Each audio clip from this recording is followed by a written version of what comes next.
So first up this morning, we have got Richard, is it? Yes, and they're going to talk to us about underground assets register. Welcome, Richard, and I'm looking forward to this. And Brent, do you want to?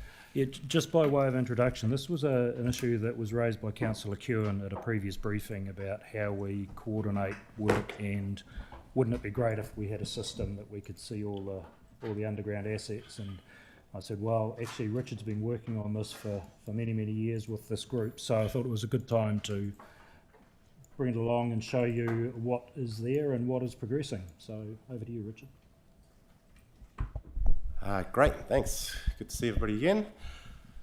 I haven't presented in this room. I'm surrounded by screens, so I'm not even sure which one to look at, but thought I'd start with the Forward Works viewer and then lead into the underground register, just to make sure that everybody's up to speed and just to clarify a few things.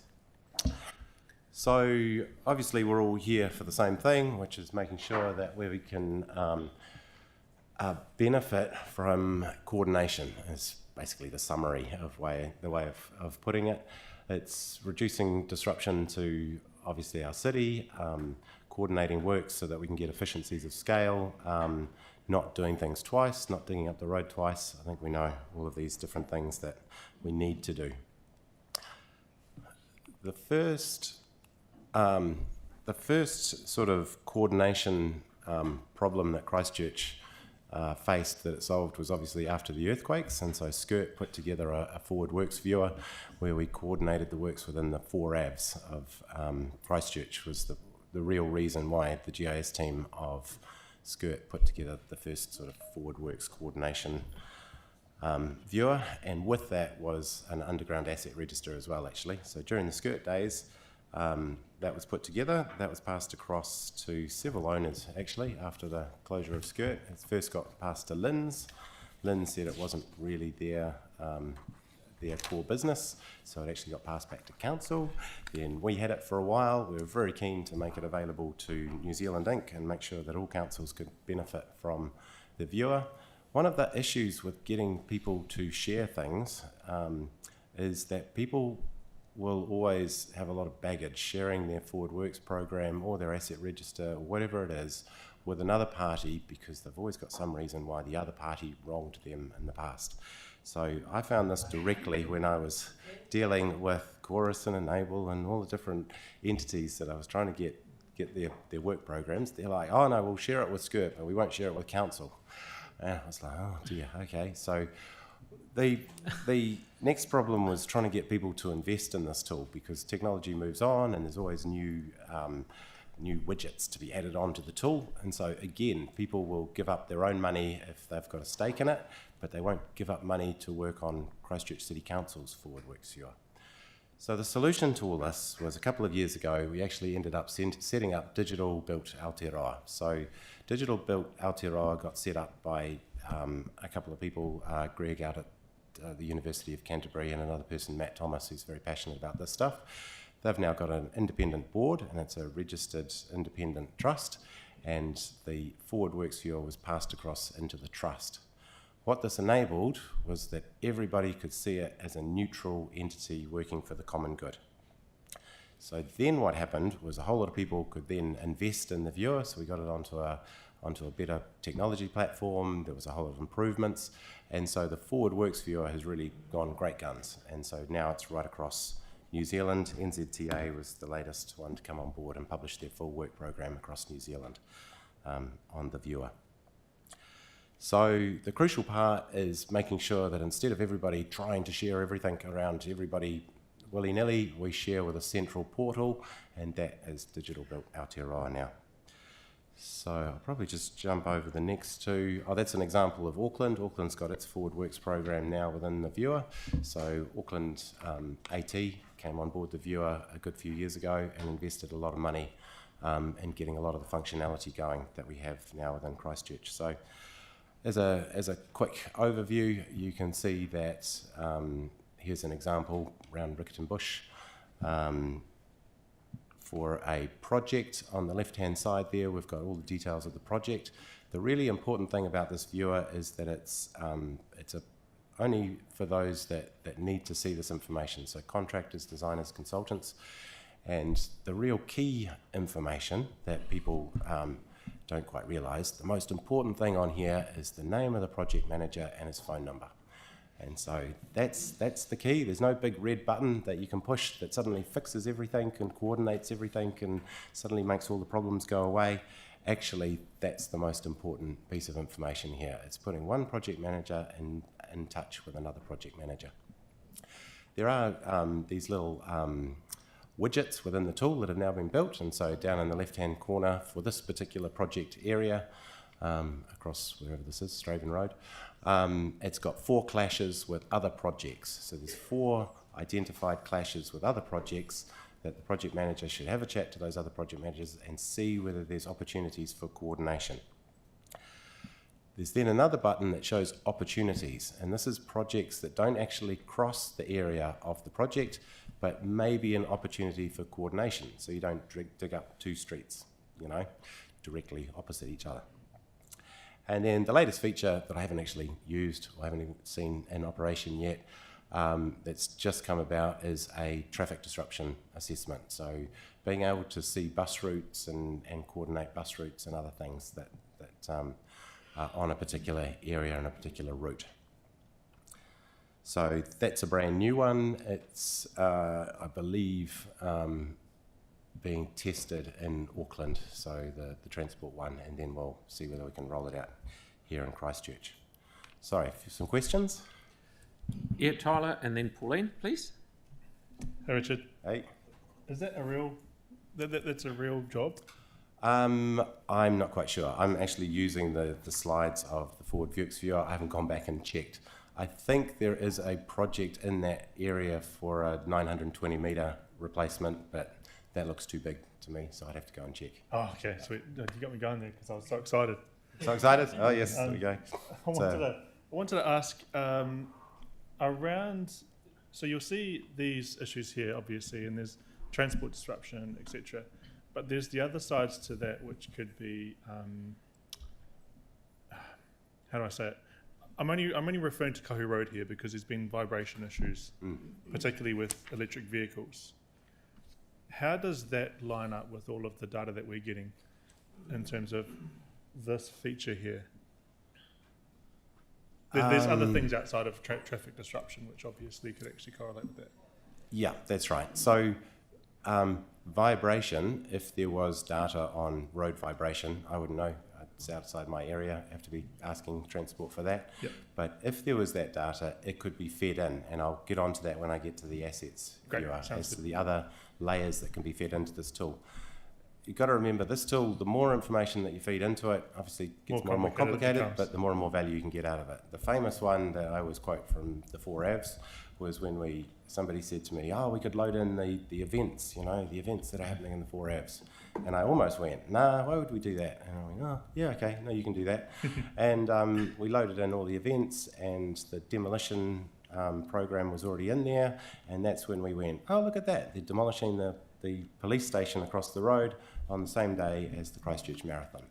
So that's when we identified that. Really good to know. That's because you just put the information in the same spot, in the same location, in the same format, Yep. and you're able to suddenly see quite an important clash. It's amazing. What does the grey and blue mean? In that particular case, those are opportunity projects, so they're adjacent to the main project, but they're not on it. The pink is the project that's been selected, and the grey is an intersecting project. Thank you. Pauline, please. Just looking at the little buttons you're talking about, the 3 buttons, the clashes, the down the bottom. opportunities, Yep. and the traffic disruption. What about one for communications? That seems to be a big problem in our wards where people don't know, they're not advised, or it slips through the cracks, or Yep. perhaps one contractor thinks another one's doing it. Yep. That Yep. might be a really Could be another one. Yeah. Take that on board. one. Yeah. And the other thing is that there's obviously a critical mass of how much work you can do, even if it is efficient. So That's right. Exactly. Yeah. That would be. And so those are the conversations that have to take place between the project managers. There's no one sort of magic tool Yeah. that will tell you. But the this answer is to that. very helpful at the moment because we've had a couple of, we get the errors where a street might get dug up again. Yep.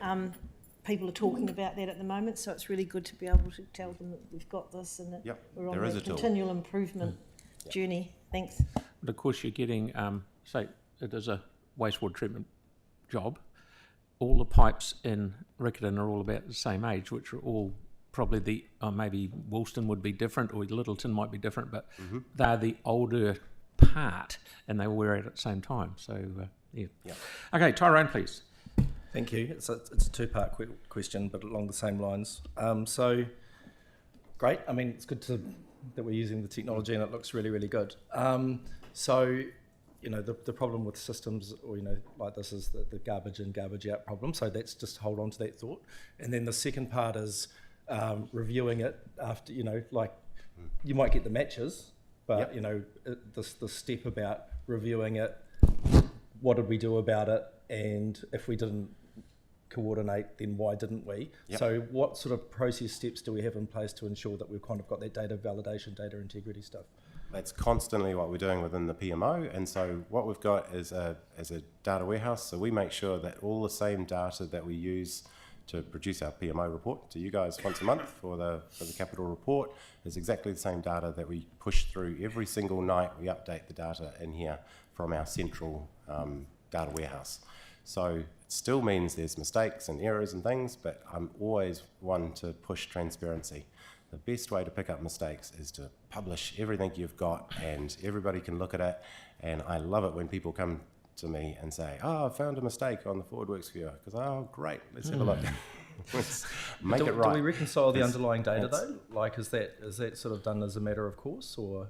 No, there's no way of reconciling 1,000 projects, you know, every day. You have to rely on making it visible, making it public, and then working on where there are obvious errors or omissions, or if somebody comes to see me, it's either there is a project and there shouldn't be, there's no project and there should be, or the project's there but it's got the wrong data on it. So you're always looking for which bucket of an error is in there.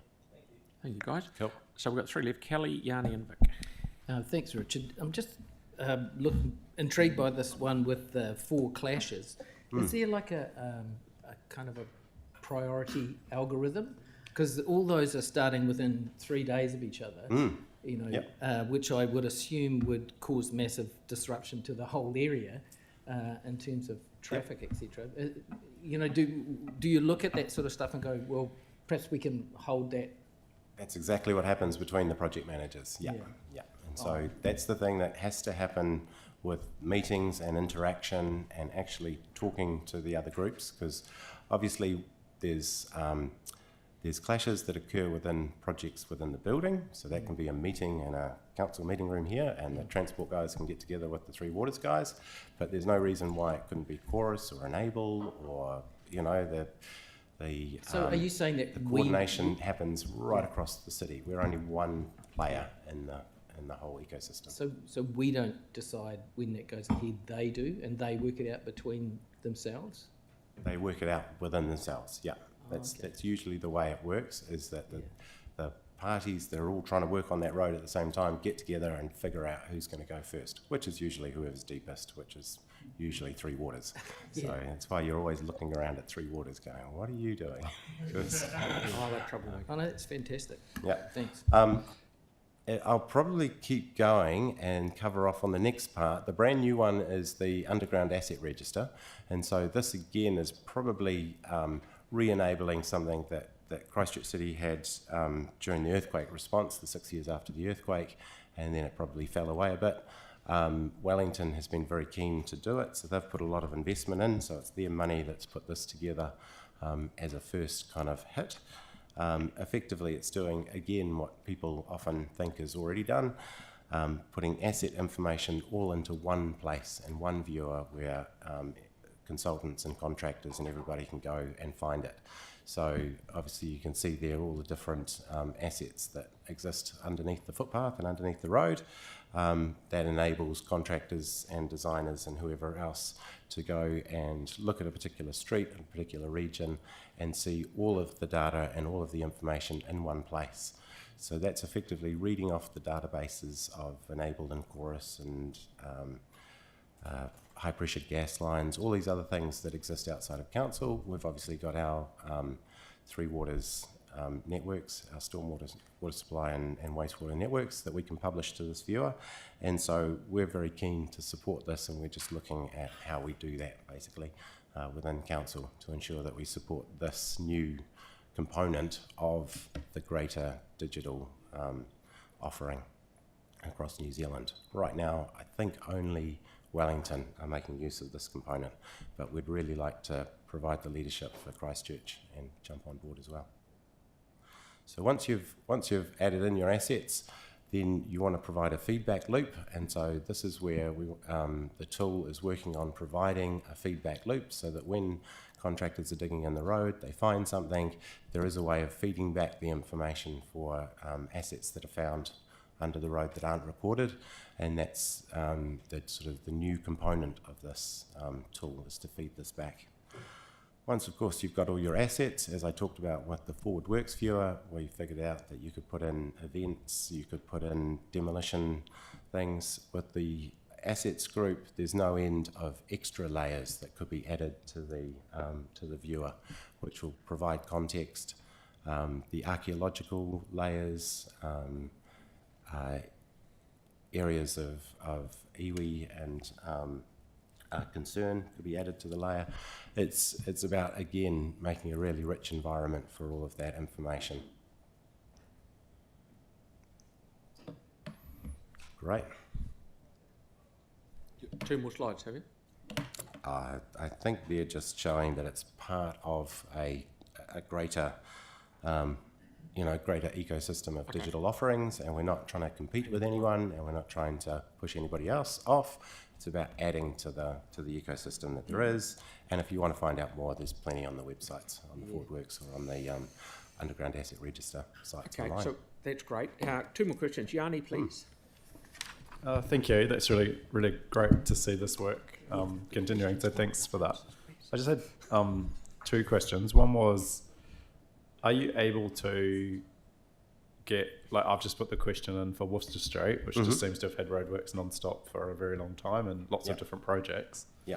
Is there a way that you can easily look at the history of works in a street and understand what's been done? There is a history component on the Forward Works, so we should be able to bring up the history of works on the street as recorded on the Forward Works viewer. Obviously, we should be able to do that through our own internal systems as well. Right. Yeah. Okay, and then the second thing is, so it's really cool. Is there a way that we or the community as individuals can look at it? Because, for example, I've been trying to do a lot of work to get all the Linwood projects brought together, and it's been very cumbersome and taken a long time. But also, a lot of times on the council website, if you go to where there's a road closure. Often projects are not on whatever list we might have, and so there might be 3 different sites, and in the past I've looked at 3 different sites and still not found the project, even though the road's closed and work's happening. So how can the community or us as elected members look at that big picture stuff that you've got access to? We're constantly trying to figure out how we can improve our offering, like you say, to communicate what work is coming up. So this is where you can see quite quickly it gets quite complicated, because there's works that have happened, so there's basically what we've done in a particular area. Then we've got work that's happening right now, i.e. who is the digger that's digging up my driveway and stopping me getting out right now, and then there's works coming up, which is often what we're trying to articulate through an annual plan or a long-term plan process and changes and movements. Because one of the issues is the amount of changes that happen in a work program. You're constantly moving, dates and locations and work crews and contractors, so there is an awful lot of movement. So all of those things mean that it is quite complicated, and surprisingly so. The data that we feed into the Forward Works viewer is what we probably need to keep working on and making that more accessible to you as councillors in the areas that you're interested in. So quite keen to work on that for the next long-term plan. Thank you, Jan. But we wouldn't use the Forward Works viewer directly. We'd use the information that we're putting into the Forward Works viewer, because you've got to remember that we sit on that information in the first instance, and then we share it with the Forward Works viewer in a format that can be used by all of the other contractors around the city, if you see what I Thank mean. you, mate. But we already have that information. Yep, Vic, please.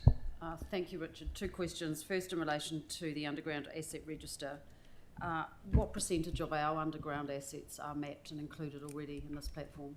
We haven't done anything on the platform yet. That's our next step. So we currently publish to the public website Three Waters underground assets map. So we already publish publicly the Three Waters components of our underground assets.